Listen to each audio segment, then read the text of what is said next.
After a really bad loss against Pitt, I decided to take the week off and spend more time with my family. The transfer portal was one of my biggest options, but I really didn't know what to do because of my family. I decided to ask my mom for her opinion, and she said that whatever would make me happy would make her happy. After considering my decision for a couple days, I decided to drive back up to campus and pretend like everything was normal. I was in such a bad mood that I thought that driving like an idiot would make me feel better.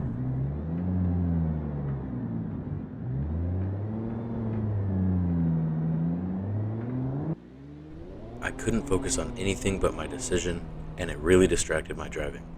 I was all over the road, and I think at one point, I just put my foot down and I got up to maybe 80 or 90. The roads were empty, and once I started going fast, I felt free. I felt so much better. I didn't feel trapped or forced to make a decision. All of my worries disappeared. And then I saw a police car. My first thought was to run, so I kind of just put my foot down. But then I looked behind me, and he was still right there. There was no way I was going to get away, so I just decided to pull over. Running gets you more time is what I've heard, so I didn't want to risk it.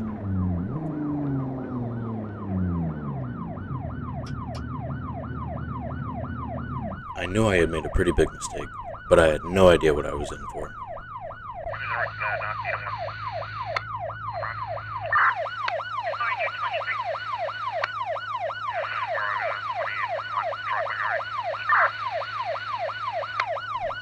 After sitting there for what felt like an eternity, the police officer drew his gun and asked me to step out of the vehicle.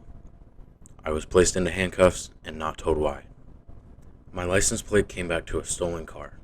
It turns out that the guy I bought the car from didn't really own it. I was facing a grand theft auto and burglary charge, and if I was found guilty of both, I would be facing up to 20 years in prison. Because I was facing criminal charges, I was cut from the team and I wouldn't be able to play for the rest of the season, regardless if I was found guilty or not. Luckily, I was able to prove my innocence and get all the charges dropped, but I still missed out on the entire season. Before I knew it, we were back at week 1, but this time, I was a year older, and because of my previous charges, Coach didn't trust me as much. The good news is I was able to work on myself that previous season, and I came back looking better than ever. I was faster and stronger, and I felt like my vision had gotten way better. I was able to cut down a lot of my fat and build a lot of muscle, which lost me about 7 pounds. I felt light on my feet, and I was able to take advantage of every opportunity I was given in practice. After losing the first 2 games, Coach decided it was time to make a change, and he offered me the starting spot, but I'd have to prove myself in another position battle, which I think we all know at this point I am horrible at. Yeah, I think everyone saw that one coming. But in week 4, I was given another chance, and I proved that I deserved the starting spot more than anyone else on the roster. The week that I was named starter was a bye week. This would mean that I would get another week of practice before we had to face UNLV for week 5. I hadn't been named starter since high school, and I wanted to prove that I deserved it. I was really nervous though, and practice did not go well. I had a couple big plays, but I had a lot of mistakes. I felt like I could never see any holes in the offensive line, and I was always getting tackled for a loss. Why wouldn't my lineman block for me? It was so frustrating. I started blaming the team instead of blaming myself. I was really worried about my performance, so I went and talked to Coach about how I did. He said that I did a great job practicing and that I was in no danger of losing the starting spot. But a couple days later, just 2 days before we played UNLV, Coach told me I wouldn't be starting the game. As the weeks went by, it was starting to look like I wasn't going to get another chance to start for the rest of the season. My junior year would be 2020, where I decided to opt out due to COVID.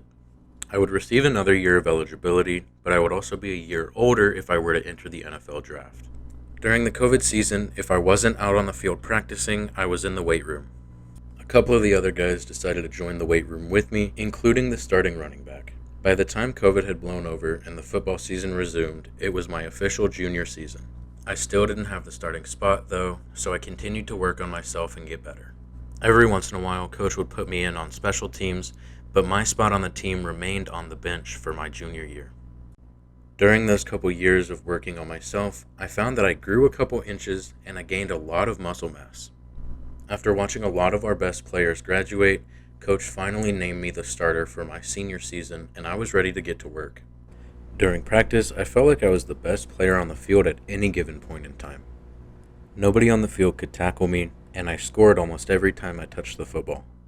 I felt like I was faster and stronger than everybody on my team, but this was just my team. I hadn't faced any other teams yet. For the rest of the season, I had a couple big plays, but for the most part, I was pretty average. In what was obviously my best season yet, I had almost 200 rushing attempts for 1,000 yards, 37 receptions for over 400 receiving yards and 2 touchdowns, 37 kick returns with over 800 kick return yards, and 36 punt returns for about 300 punt return yards. It was at this point where I decided to declare for the 2023 NFL Draft. I was listed as the 34th best running back out of 35, but I was hoping that my combine and my college pro day performances would be enough to boost me up to a late 7th rounder. There were still a lot of talented guys that I would have to outperform, though. My performance at the college pro day and the combine was enough to boost me to the 15th rated running back out of 35, but I was still projected to go undrafted. Late in the 7th round, though, the Raiders decided to take a gamble, and they picked me up. I would be the backup to one of the better running backs in the league, Josh Jacobs. I was beyond excited. I got to learn from a really smart and really talented guy, and I was on an NFL team. My dreams had finally come true. I had made it to the league.